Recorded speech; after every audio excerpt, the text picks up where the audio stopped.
Some in the media today accused of rushing to judgment on Ambassador Sondland's testimony with hours of questions still ahead of him.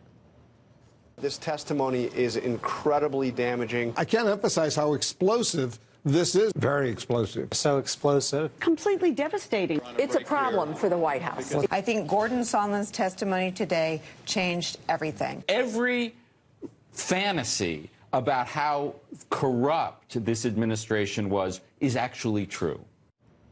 Okay, so let's break it down with Fox News media analyst and host of MediaBuzz, Howard Kurtz. Okay, Howie, thank you for staying up late with us as well. Let's start with impeachment today. What do you make of the media coverage that we've seen thus far?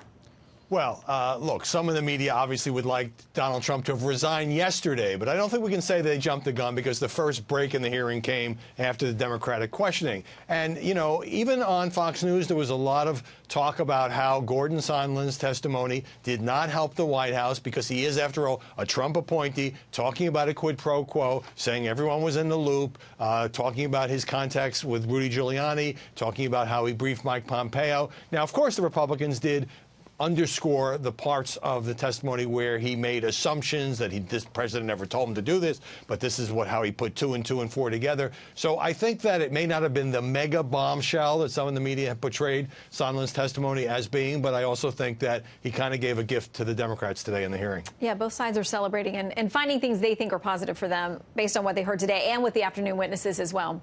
Okay, so let's also talk about tonight what you saw, what stood out to you as we're in, I guess it's round 5 now of the latest Democrat debate. Well, this was the lowest energy Democratic debate of the season. Very few fireworks, very few sparks, lots of talking points. And I looked at the questions, you know, people like Rachel Maddow, Network's ultra-liberal host, her very first question to Elizabeth Warren was, will you try to convince your Republican colleagues to vote yes on impeachment? Andrea Mitchell going to Elizabeth Warren, do you need to bring the country together to achieve your goals? Now, I think the reporters on the panel, MSNBC's Kristen Welker, Washington Post's Ashley Parker, were much more aggressive. But the bottom line here is it seemed to me that they didn't break much new ground. They delivered their stump speeches, and they all agree that Donald Trump's a horrible president. They're for daycare and against climate change. Okay, so with that in mind, you know, Pete Buttigieg went into this thing as the front runner tonight. Do you think he got tough questions or not? Let me play a little bit of what Andrea Mitchell asked him, and then we'll get your analysis on that. Why should Democrats take the risk of betting on you? Because I have the right experience to take on Donald Trump.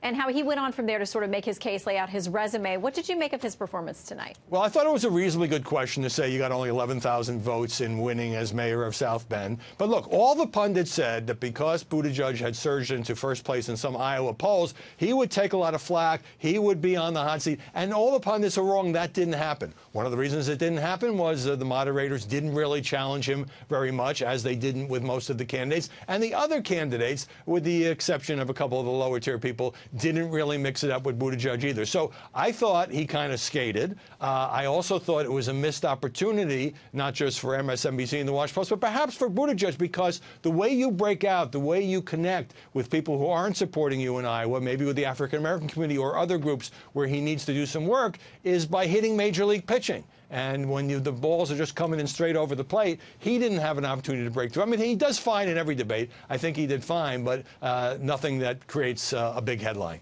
Yeah, I want to play a little bit of some of the sound that you referenced earlier for folks, and then we'll ping off of that.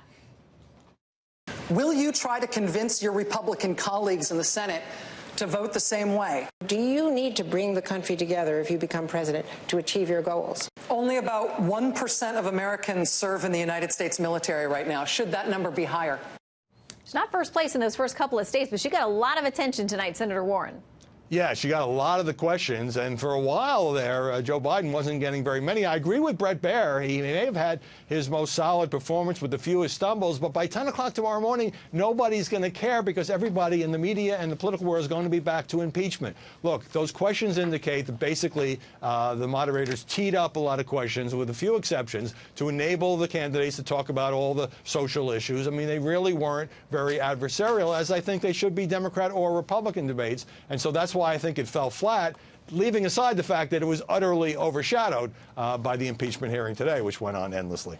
It did. And tomorrow we'll do it again. Yes, we Howard will. Kurtz, thank you so much. Great to see you.